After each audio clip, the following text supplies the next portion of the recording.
अवतार श्री श्री गौरांग महाप्रभु परमंतरंग पार्षद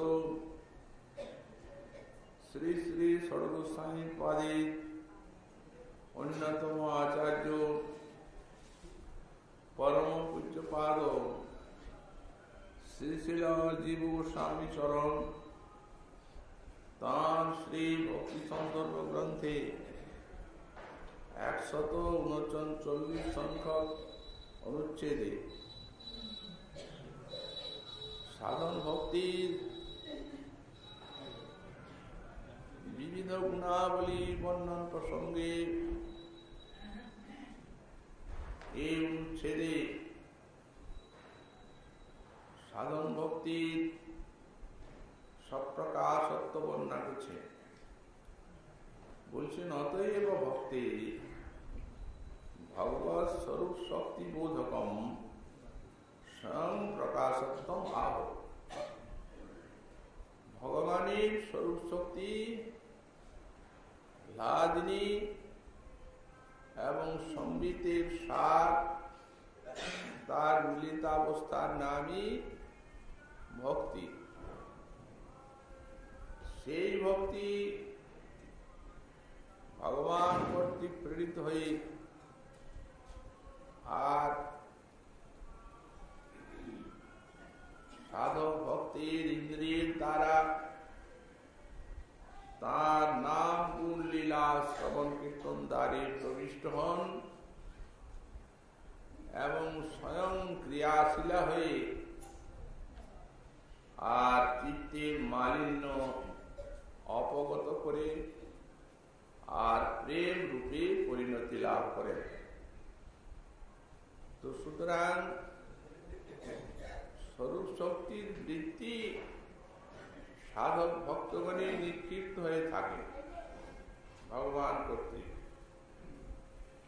লাদিনী সার সমবেত সম্বিত সার রূপা ভক্তি তথা ভূতায়া তস্য ভক্তি কায়াদিবৃত্তি তাদাত্ম্যেন ক্রিয়াকারাত্মক। ভগবান কর্তৃক নিক্ষিপ্ত হয়ে এই স্বরূপ শক্তির বৃত্তি ভক্তি ভক্তির হৃদয়ে ক্রিয়াশীলা হন। যখন স্বরূপ শক্তির বৃত্তি ভক্তি তখন সেই স্বরূপ শক্তির বোধক এই সাধন ভক্তিরও সপ্রকাশত্ব বলা যাচ্ছে। তো এখানে এই বিষয়ে আমাদের শ্রীমদ রূপ গোস্বামী পাদ এই সাধন ভক্তি সপ্রকাশত্ব বর্ণনা করতে গিয়ে লিখেছেন কি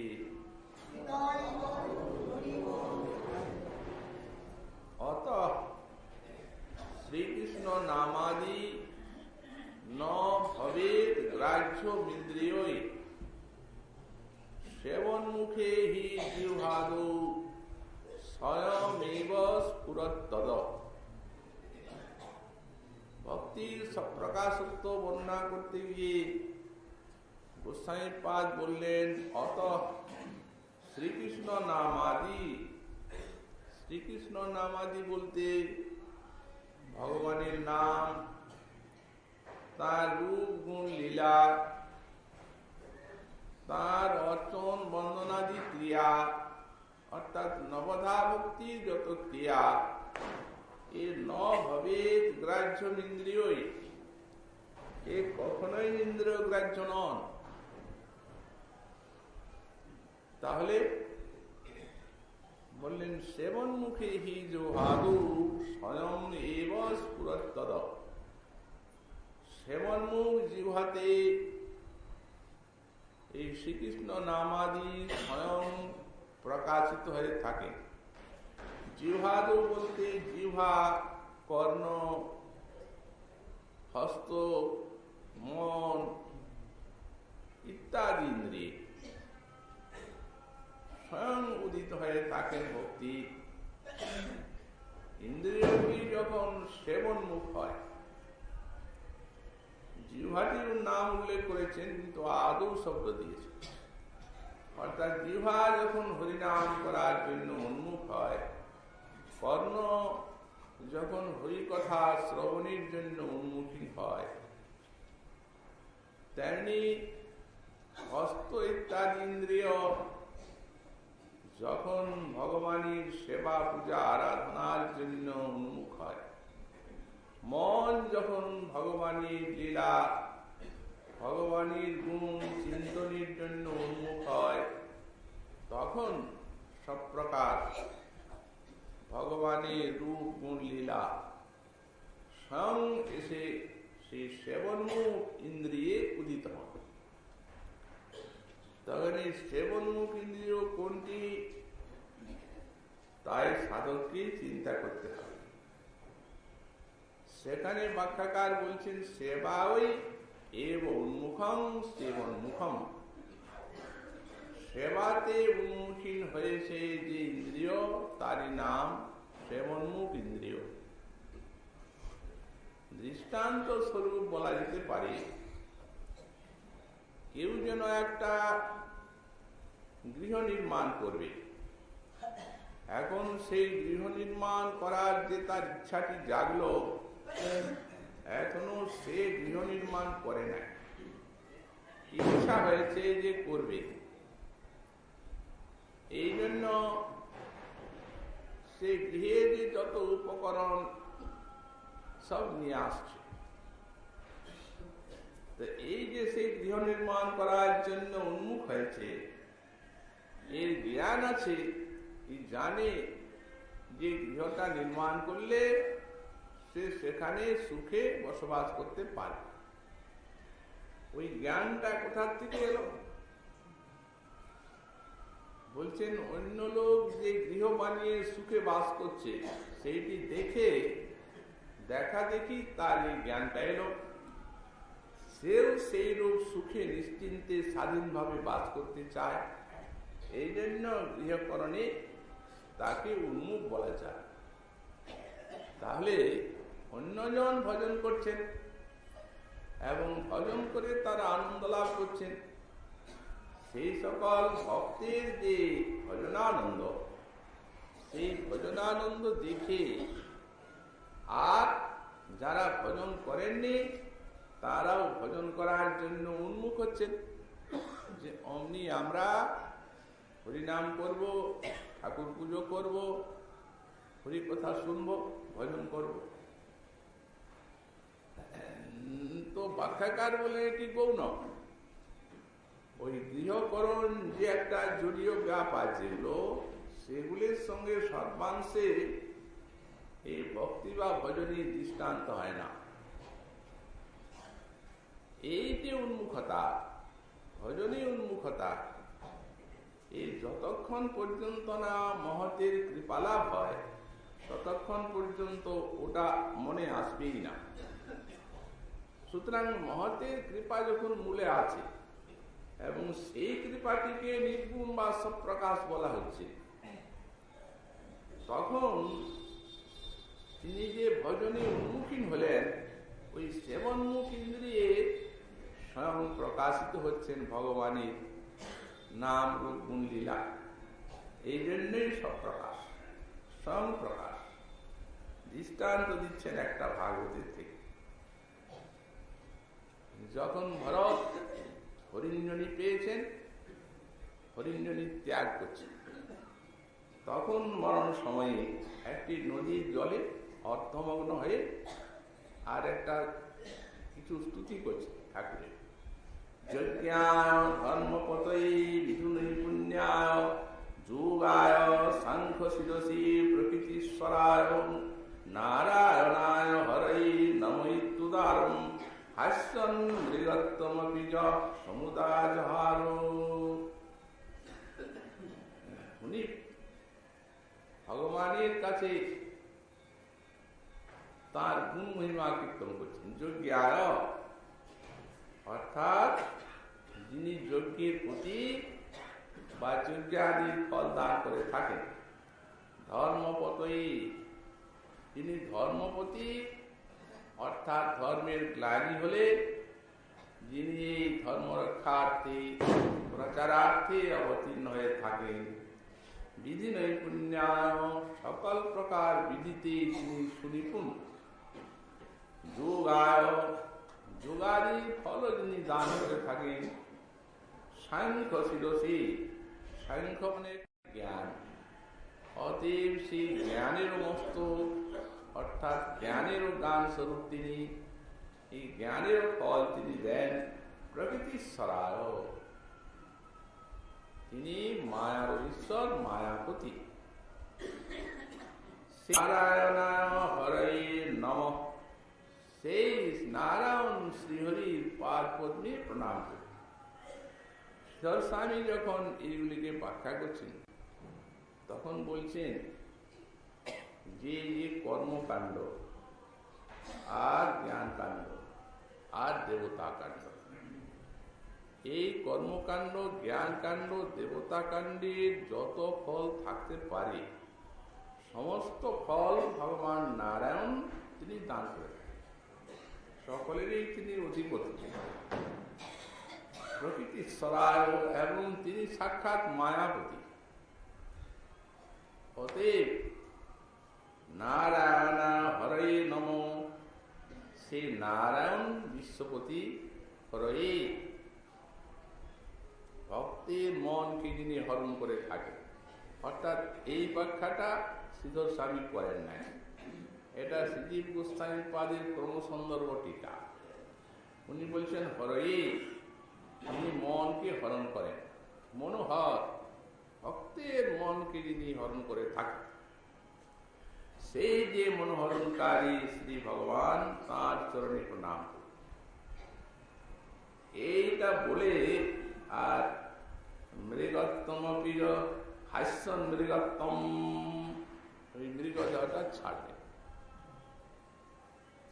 এখন ওই যে বলে মৃগ দেওয়াটা ছাড়লেন, হরিনাম করতে করতে ভগবানের গুণ লীলা কীর্তন করে, তো জ এখানে আচ্ছবেয় ভরত, জ বলতে ভরত পূর্বের উপাখ্যান বলছেন, মরণ সময়ে তথাপি মৃগ শরীরে, মরণকালে জ্ঞান থাকে না, মানুষ দেহেই চৈতন্য থাকে।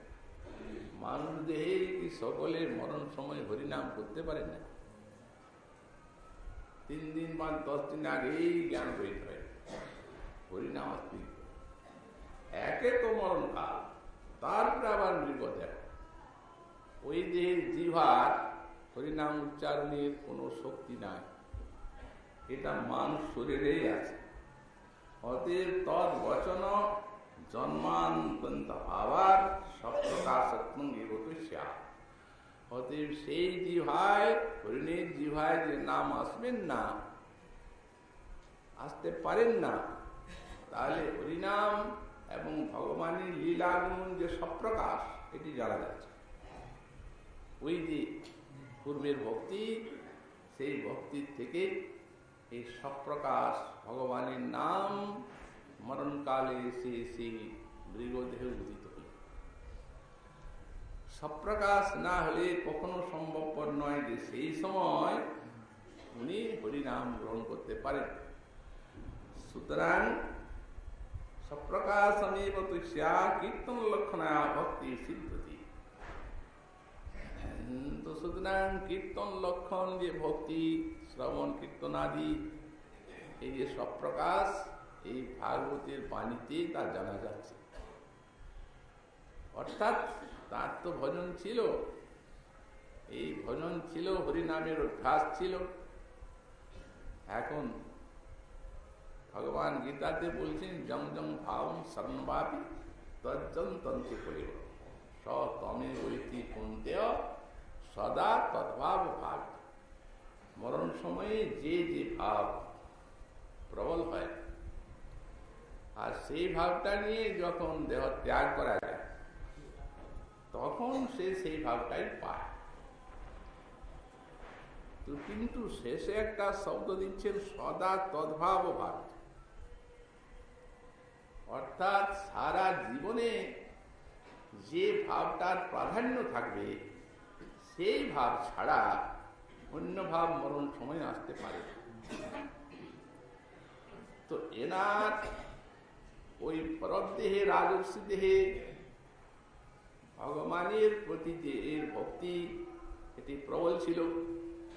সপ্রকাশ ভক্তি মৃগদেহ পেলেন অবিকল, দেহের বা জড় বস্তু কোন রকম অপেক্ষা না করে সব অবিকল হৃদয় বিরাজ করছে। এই জন্য যদিও ওই দেহে হরিনাম বা ভগবানের গুণ আস্বাদ নয়, কোনো অপেক্ষা না করে স্বয়ং ঋষি উদিত হলেন, আর তিনিও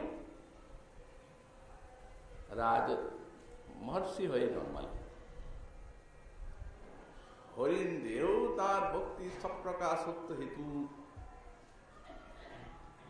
এই পশুদেহ তার পূর্বজন্মের সব ঘটনা মনে ছিল, যেটি মানুষ দেহ পাওয়া সম্ভবপর নয়, যাকে জাতিস্মর বলা হয়, খুব বিরল। যারা সেই রূপ সাধন ভজন করে মুখ কৃপা লাভ করে থাকেন, ভগবত কৃপা তাদেরই পূর্বজন্মের স্মৃতি থাকে এই মায়ার রাজ্যে মায়া কর্তৃক প্রদত্ত দেহে। কিন্তু সে তো না হয় সাধকের থাকবে, মনুষ্যের থাকবে, হরিণের থাকবে। সুতরাং সপ্রকাশ বস্তু ভক্তি বলে এই বস্তুটি তাঁর হৃদয়ে অবিকল বিরাজিত ছিল। তো সুতরাং ভগবানের ভজনে যারা একখানে সাধন লাভ করেছেন, নিত বিধিভক্ত বৈধি ভক্তির ভজন করেন। আর যারা এই রসময় বৃন্দাবন ভক্তির ভজন করেন, সেই গুণ লীলা সংস্কার যাদের হৃদয়ে বিরাজিত, সেটি তাদেরকে কোনোদিন ছাড়বে না, তা তো বলাই বাকি। তো সুতরাং এক কণিকাও ভজন যদি করা যায়, সেটি অবিকল জড় বস্তুর সঙ্গে মিলবে না। যতটা ভজন ততটা পাওয়া যাবে, তাতে সংশয় সন্দেহ নাই। সর্বোপরি পরম রমণীয় চিত্তাকর্ষক ব্রজলীলা, সেই একটি আজকাল মধুর লীলার ক্ষেত্র হচ্ছে আমাদের এই শ্রী শ্রী রাধাকুণ্ড। একদিন দ্বারকানাথ সত্যভামার গৃহে উপবিষ্ট আছেন লীলাকালে, দ্বারকা লীলা প্রকট।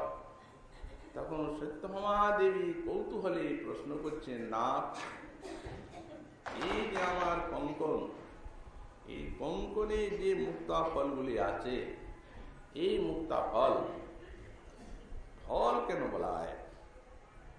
এ তো শুক্তির মধ্যে পাওয়া যায়, একে ফল বলার উদ্দেশ্য কি? গোবিন্দ হাসলেন, বললেন, দেবী, যখন এই জিনিস ফলেছে সে কাল এখন আর নাই, সে কাল চলে গেছে, এখন অন্য কাল। এখন মুক্তার ভিতরেই পাওয়া যায়। এই শুক্তির, এই মুক্তা শুক্তির মধ্যেই মিলে। সত্যভামা ওই তার বুড়ো হাসি দেখে আর জিজ্ঞাসা করছেন, না, কোন কালে মুক্তা ফলেছে, কিভাবে ফলেছে, শুনতে ইচ্ছা করে। উনি বলছেন, দেবী, ওটা ব্রজলীলায় আমিই ফলিয়েছিলাম। এখন সত্যভামা দেবীর খুব কৌতূহল জন্মালো, ব্রজলীলায় কিভাবে মুক্তা ফলিয়েছিলেন। প্রশ্ন করলেন, বললেন, হ্যাঁ বলছি। ব্রজে লীলা কালে ওই দীপান্বিতা আদি নাগ, তো দীপান্বিতা দিনে যত সমস্ত গোপজাতি আমাদের, তাদের সকলেরই চিরাচরিত নিয়ম যে তারা নিজে বেশভূষায় সজ্জিত হন, বিবিধ বেশভূষায়, আর গাভীগুলিকেও সাজায় বিবিধ বেশভূষায়। তো এটি নিয়ম চলে আসছে। তো সেই দিনে ওই বিচক্ষণ সুখ, সে আমাকে সংবাদ দিচ্ছে, ব্রজরাজ কুমার আজকে সে রাধা কুণ্ডে মাল্যহরণ কুণ্ড, সেইখানে মাধুরী চতুর্শালিকায়, মাল্যহরণ কুণ্ডের তীরে মাধুরী চতুর্শালিকায় বসে আর শ্রী রাধারানী ললিতা বিশাখাদি নানাবিধ মুক্তার হার বা অলঙ্কার রচনা করছে।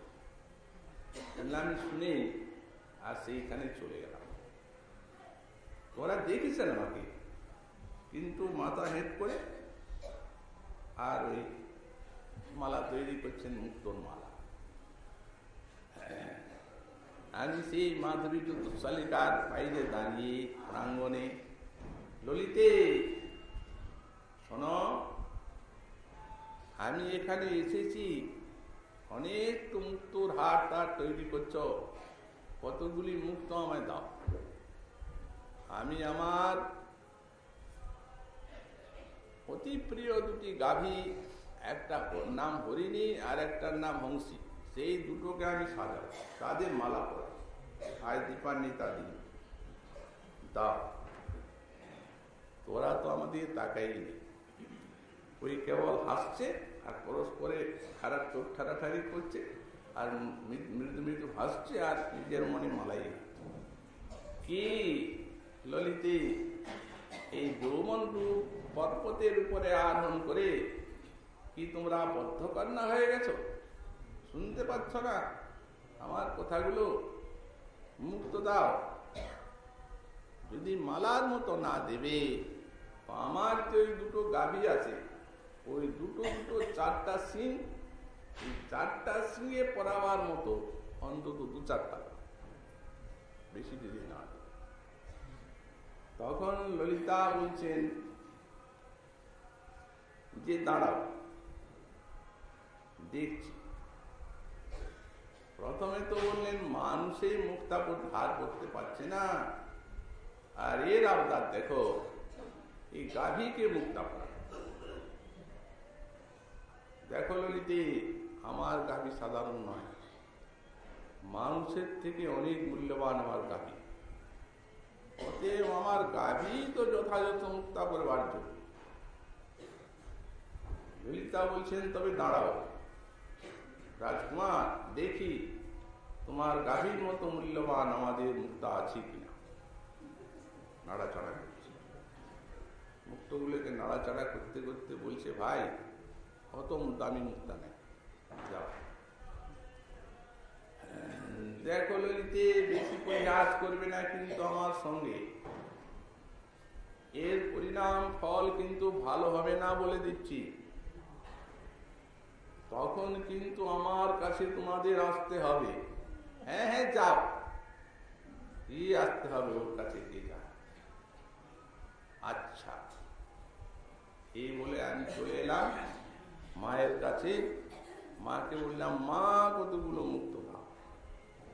মা বলেন, মুক্ত কি করবি রে? আমি মুক্ত চাষ করব।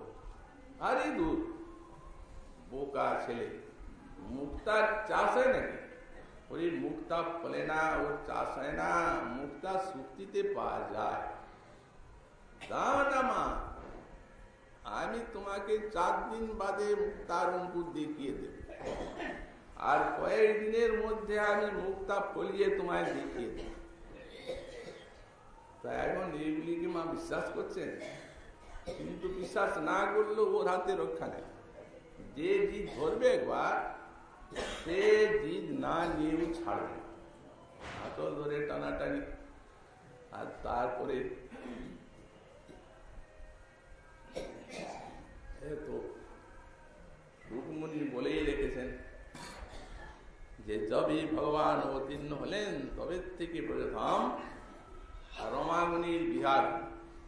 অভাব তো নাই, এতগুলা মুক্ত বের করে ওর আঁচলে দিয়ে দিলেন।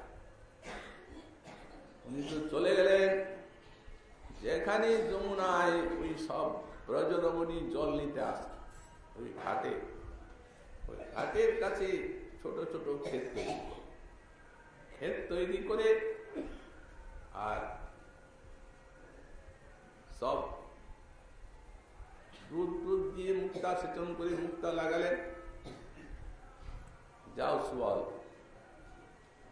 ললিতার কাছে যাও, মানে এখন মুক্তার চাষ করছি তো আমি, অতএব অনেক দুধের দরকার, অতএব তাদের কাছ থেকে দুধ চেয়ে নিয়ে আসো। সুবল গেলেন, যে ললিতাকে কৃষ্ণের কথা জানালেন, উনি দুধ চেয়েছেন, মুক্তার চাষ করছেন, সেচন করতে অনেক দুধ লাগছে, তো আপনারা কিছু দেন। ললিতা বললেন, যে গাভীটাকে পরাবেন সেই গাভীটার দুধ দিন না, ক্ষেত্রে আমাদের দুধ সস্তা হয়েছে, আমরা ওই মুক্তার খেতে জল দিতে দুধ দেব, আমাদের কাছে কোনো দুধ নেই।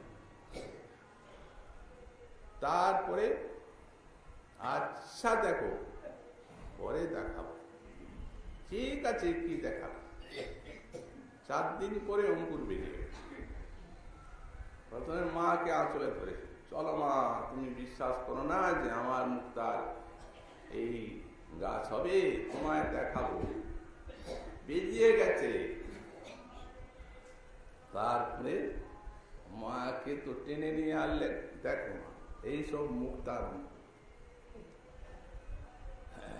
মা কি বলল, আমি এসব কিছু বুঝি না বাবা, যা হয়েছে হয়েছে। আচ্ছা তুই বলছিস মুক্তার অঙ্কুর, তাই বটে।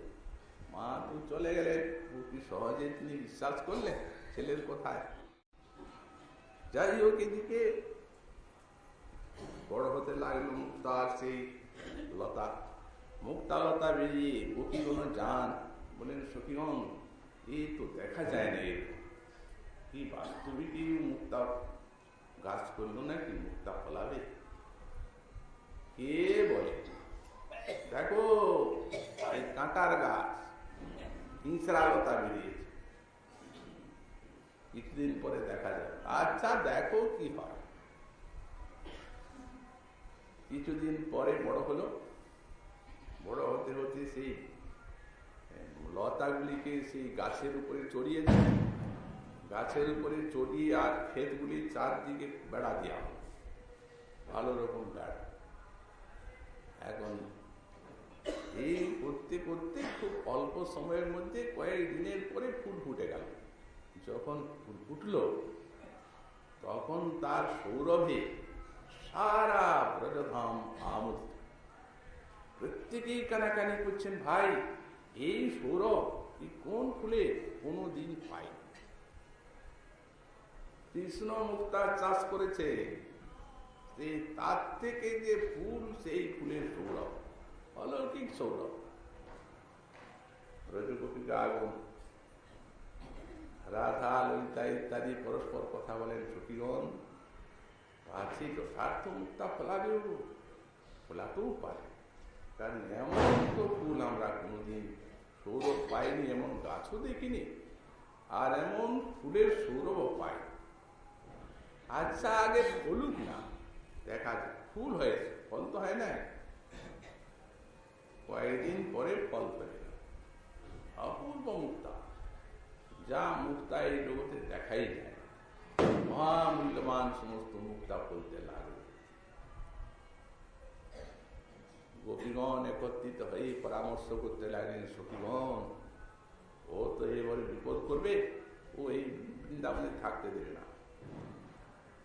অতএব আমরা কিসে কম, আমরাও মুক্তার চাষ করব।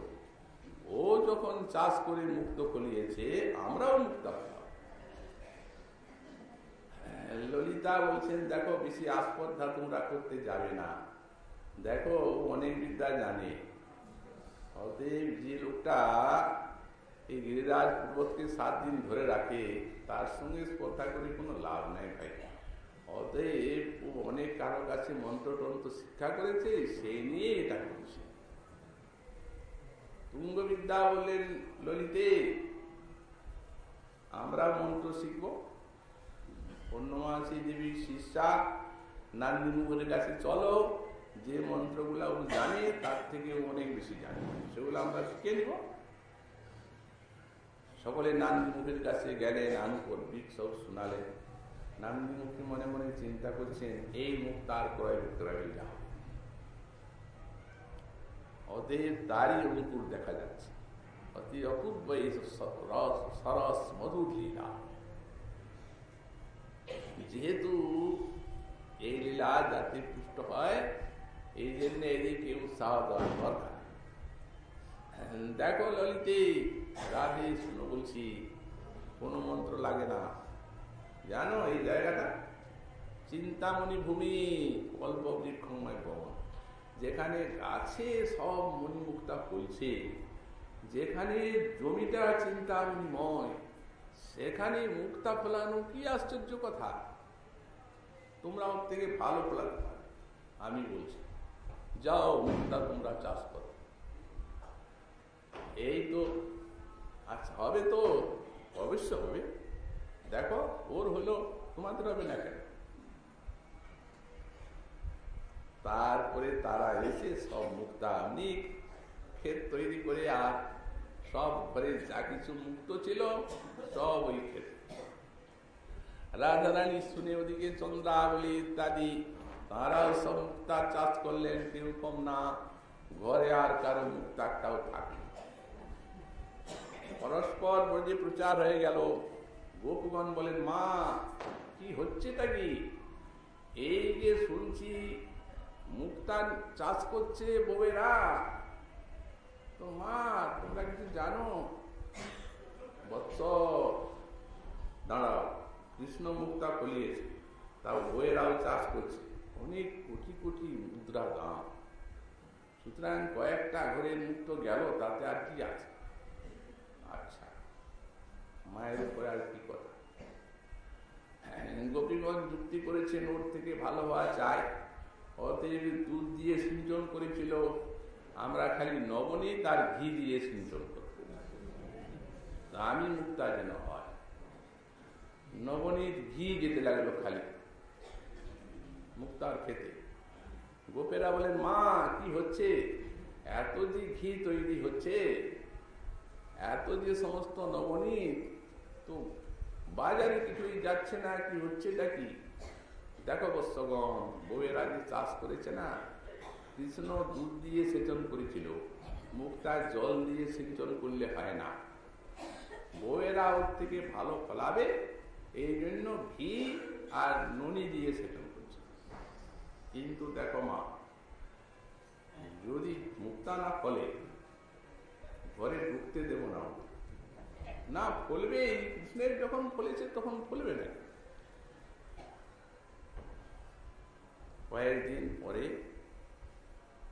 অঙ্কুর বেরোল, সব গোপী দেখে, সতীগণ কৃষ্ণের মতো এগুলি দেখা যাচ্ছে, আছে অন্য কোনো ব্যাপার?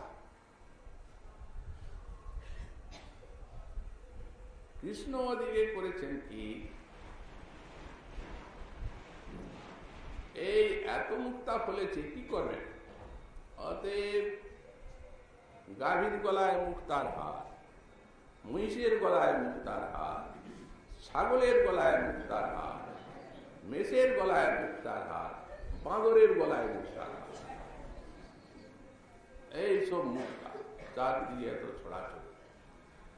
গোপী মনে তো দেখে শুনে তাক লাগে, ব্যাপারটা কি, আমাদের কি হবে কি জানি। কয়েকদিন পরে কাটার লতা বেরিয়ে গেল, ব্রজে প্রচারিত হয়ে গেল সব এখানে ওখানে। গোবিন্দ বলেন, কি আপনাদের নাকি আপনারা ঘি দিয়ে সিঞ্চন করেছেন, আমার মুক্তার থেকেও আপনাদের ভালো মুক্তা, অতএব আপনারা প্রথম ফলটা আমাকে দেবে, প্রথম যেটা বলবে দু চারটা আমাকে দেবে। আর কি বলবে? লজ্জাটা তো রক্ষা করা চাই। দেখো শুনো বলছি, তুমি চাষ করছো, আমরা চাষ করতে যাব না। আমাদের গোপালন হচ্ছে বৃত্তি, এই গোপালন বৃত্তি আমরা গরু পালন কাজ করব, আমরা কোনদিন চাষ করি না, ওটা নিজ বৃত্তি, ওটা তুমি করছো, করে যাও। আর এখন কি বলার আছে? তো সুতরাং দেখা যাক এইভাবে কদিন চলবে। ব্রজে প্রচার হয়ে যাওয়ার ফলে গোপগণ আর ঘরে বউকে আসতে এখানে আর ঢুকবে না। আগে অন্তত অনেক ফল ফলাবে, ওটা আমরা চাই না। ওই যেগুলা আমাদের ঘরের মুখটা ওই মাটিতে ফেলে দিয়েছ, সেগুলা নিয়ে তবে ঘরে ঢুকবে, তারা ঘরে ঢুকতে পারবে। কি করবেন? যত নাটের গুরু হচ্ছে ওই নান্দিমুখী, পোড়া মুখ, ওকে কে বলে নান্দিমুখী। ওই সর্বনাশ করেছে আমার, চলো ওর কাছে যাও। নান্দিমুখী আমরা বললাম যে সে অনেক বিদ্যা জানি, আর তা না হলে আমাদের এই সেদিন যশোদার গর্ভে জন্মেছে কুসুম কোমল যে কৃষ্ণ, সে এইসব কাণ্ড করবে বৃন্দাবনে? তুমি বললে মাটির গুণে হয় ব্রজে, অতএব আমরা তোমার কথায় বিশ্বাস করে করলাম। এখন তো কাঁটার গাছ বেরিয়ে গেল, এখন আর ঘরে ঢুকার আমাদের উপায় নাই। তুমি কি সর্বনাশটা করো? আমি সর্বনাশ করলাম তোমাদের, না তোমরা নিজের কুড়াল নিজের পায়ে আনলে? কে সর্বনাশটা করো? আমরা কি সর্বনাশ করেছি? যখন ক্ষেত তৈরি করলে আর মুক্তগুলোকে নিয়ে সেই ক্ষেতের ভিতরে বুনলে, আর ঘরের ঘি আর সব নবনী দিতে লাগলে, রাত্রের বেলা পাহারা দিয়েছিলে খেতে? তা তো দিই নাই। সেই সময় রাত্রে সব সকালকে নিয়ে আর সব খুঁড়ে খুঁড়ে মুক্তাগুলা যমুনায় ফেলে দিয়েছে, জানো? তাই নাকি? হ্যাঁ তাই। তা না হলে হবে না কেন? মৃত্যুকাল যিনি ওর হলো, তোমাদের কেন হবে? তা নয়, নিশ্চয়ই তুমি আমাদের ঠকিয়েছ। নান্দিমুখকে গালি গালি দিয়ে তো চলে গেলেন তারা। তারপরে নিজে নিজে ঢুকতে শুনিগণ, এখন তো ঘরে ঢোকার উপায় নাই, অতীবের কাজ করো, মুক্তা ওর কাছ থেকে কিনতে হবে। কোনো তো অভাব নাই, মুক্তার দোকান করে বসা, কি করবে? এত রাশি রাশি মুক্তা বলছে, তাতে মুক্তার দোকান খুলে বসে আছে। যাও। রাজা রানী ললিতা বিশাখা তারা বলছেন আমাদের তো যাবার উপায় নেই, সর্বনাশ করবে। অতএব চন্দ্রমুখী তুমি যাও আমাদের বাড়ি, আমরা অনেক সোনাটনা দিচ্ছি, এই সোনাটনা দিয়ে আর কিছু মুক্তা নিয়ে আসো, যেন ঘরে ঢুকতে পারে অন্তত। চন্দ্রমুখী বলছেন, দেখো ভাই, প্রথমে ওকে তো মুক্তা চাইতে এসেছিল আমাদের কাছে, কিন্তু তোমরা তো ওকে নানা রকম কথা বলে আর তাকে মুক্তা দিলে না, তার ফলে আজ সে মুক্তা ফুলিয়েছে। এখন গেলে বুঝলি মুক্তা দেবে আর কি বিড়ম্বনায় ফেলবে। বাবা আমি তো একা যাব। আচ্ছা আর একজন যা, কাঞ্চনলতা তুমি যাও, দুজনে। অনেক সোনা নিয়ে গেলেন, দেখছেন কৃষ্ণ আছেন বসে, সব মুক্তা সাজানো আছে দোকান, আর সুবল আছেন ওখানে বিক্রেতা। মহারাজি বলছেন, সুবল দোকান খুলেছ তো, মুক্তা কিনতে এসেছি, দাম কি দাম এনেছ? কি দাম এনেছি? আমরা সোনা এনেছি। সোনা নাও, সোনা নিয়ে মুক্ত দাও। যদি আরো কিছু বিশেষ দাম বলো তাও দিতে পারে, আরো বেশি চাও। বিশেষ শব্দটি শুনেই কৃষ্ণ বলছেন, সখা দেখো এখন এসেছি যখন, বিকৃত করতেই হবে, দোকান খুলেছি, অতএব তাদেরকে মুক্তা দাও, বিশেষ দাম দেবে। এখন বিশেষ দাম আর কি, কৃষ্ণ তখন তাদেরকেই চাচ্ছেন দাম। এখন এইসব কাণ্ড শুনে আর তারা বলছে, দেখ বলেছিলাম এর কাছে আসবি না, এর কাছে মুক্তা চাইতে এসে এখানে আর থাক, পালিয়ে গেল। দেখো যাবার সময় সুবল বলল যে এক কাজ করো, যারা মুক্তা নেবে তাদেরকে নিয়ে আসো, ললিতা, রাধারানী ইত্যাদি, তারা এলে অবশ্যই এরা কৃষ্ণ তাদেরকে মুক্ত দেবেন, কোনো অসুবিধা নাই। এখন যে সব কথা সেখানে তারা জানালেন, তারপরে তারাও যুক্তি করলেন যাবেন না, যেহেতু উপায় নেই। তবে হ্যাঁ, এই ললিতা বিশাখাদি আগে যাবেন আর রাধারানী আড়ালে থাকবে, শুনবেন কি ব্যাপার। তারপরে সেখানে মুক্তা কিনতে যে আর যেসব সমস্ত আলাপ আলোচনা তাদের সঙ্গে, তাদেরও ওই প্রকারে সমস্ত দাম অঙ্গ প্রত্যঙ্গ ইত্যাদিকে এমন ভাবে সব পরিহাস পানি যে ও মূল গ্রন্থ না দেখলে বোঝা যায়। গোস্বামী পাদ তার গ্রন্থ দিয়েছিলেন দাস গোস্বামী পাদকে পড়তে, তার বিরহ দেখে, বিরহের জ্বালা, তার ললিত মাধব না, এই বিরহ কথা পড়ে আবার বেড়ে গেল কঠিন।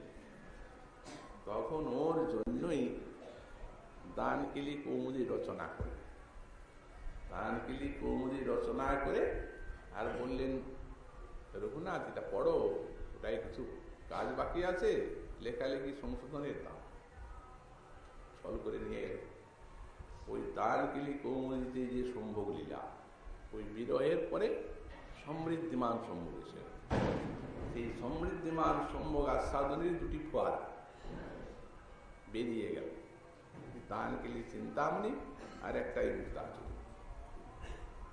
তো সম্ভোগ লীলাটি কি, মানে কথাবার্তা আদান প্রদান বিক্রয়ের ব্যাপারে এত বিশদ বর্ণনা এবং এত অপূর্ব অদ্ভুত বর্ণনা, যেমনি কাব্য তেমনি রস, মূল গ্রন্থ না পড়লে বুঝাই না, এত মধুর, এত আশ্চর্য। শেষে রাধারানী তো সব শুনছেন, উনি বেরিয়ে এলেন, সখীগণ শোনো, এটা আমার বন্ধু, তো সুতরাং এই জায়গা আমার, সারা বৃন্দাবনটাই আমার, আমি বৃন্দাবনের রাজ, সুতরাং আমার জায়গায় ও চাষ করে আর মুক্তা ফলিয়েছে।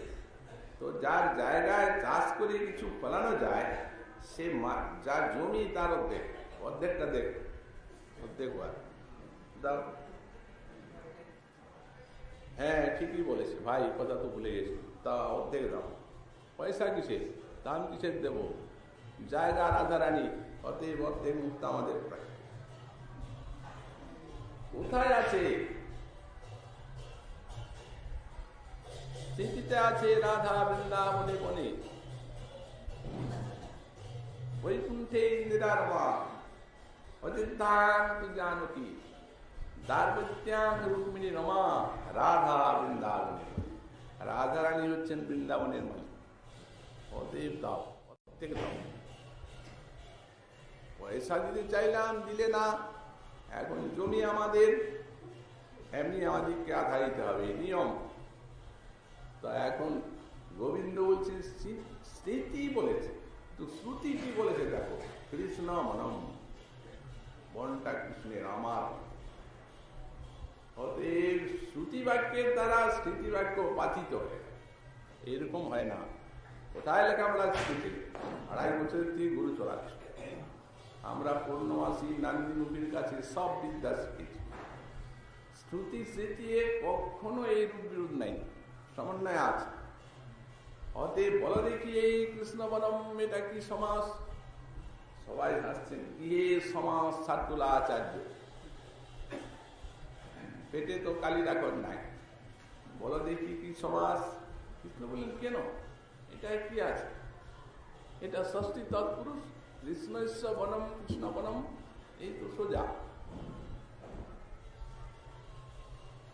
বেশ সমাজ শিক্ষা করেছে, ষষ্ঠী তৎপুরুষ সমাজ। শোনো, শ্রুতি স্মৃতির সমন্বয় নিয়ে কথা বলো।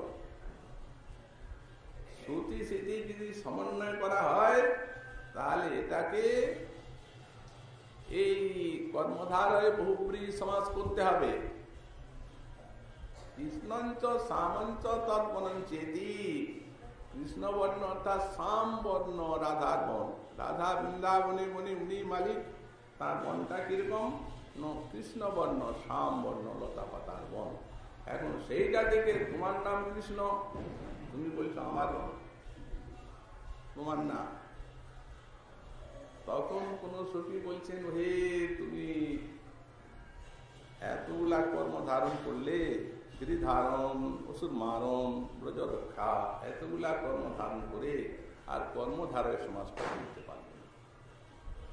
আর বহুব্রীহ বুঝলে না, এতগুলা ব্রীহি চাষ করে আর বেদ করলে তো মুক্তা, কিন্তু বহুব্রীহ বুঝলে না আর কর্মধারয় বুঝলে। গোবিন্দ তাদের এই কথাগুলো শুনে বিস্মিত হয়ে যাচ্ছে, কি আশ্চর্য এদের বিদ্যা আর বুদ্ধি। কোন সখী বলছি, সখী ও আর কর্মধারয় বহুব্রীহি কি বুঝে, ওই ষষ্ঠী তৎপুরুষটাই জানে। ও নিজেই তো ষষ্ঠী তৎপুরুষ। ভাই ষষ্ঠী তৎপুরুষ কি করে হলো?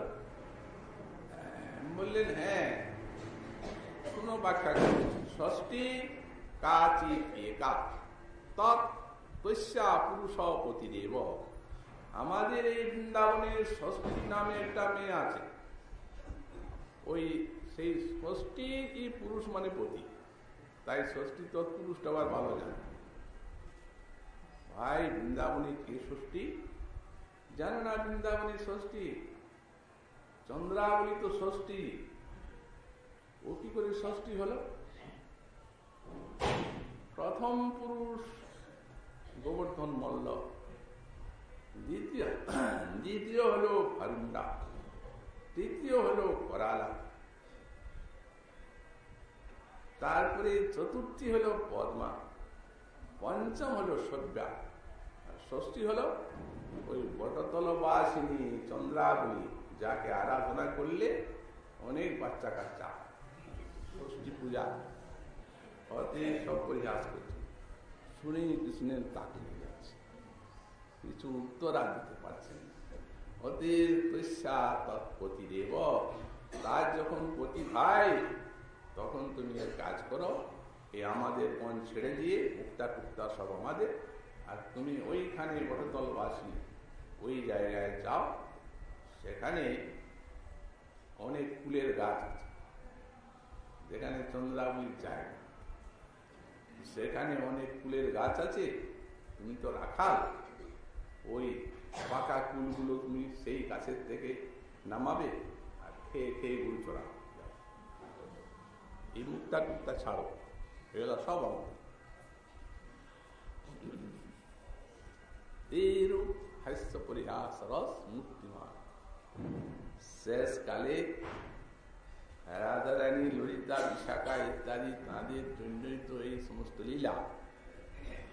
অতএব তাদেরকে সেই সমস্ত উৎকৃষ্ট উৎকৃষ্ট মুক্তা এই সমস্ত দেওয়ার জন্য মানে সব পেটিকা করা আছে, সব নাম লেখা আছে, শ্রী রাধা, ললিতা ইত্যাদি সব উত্তম উত্তম মুক্তা বা সব পেটিতে করে আর সব গোপীকে দান করা হলো।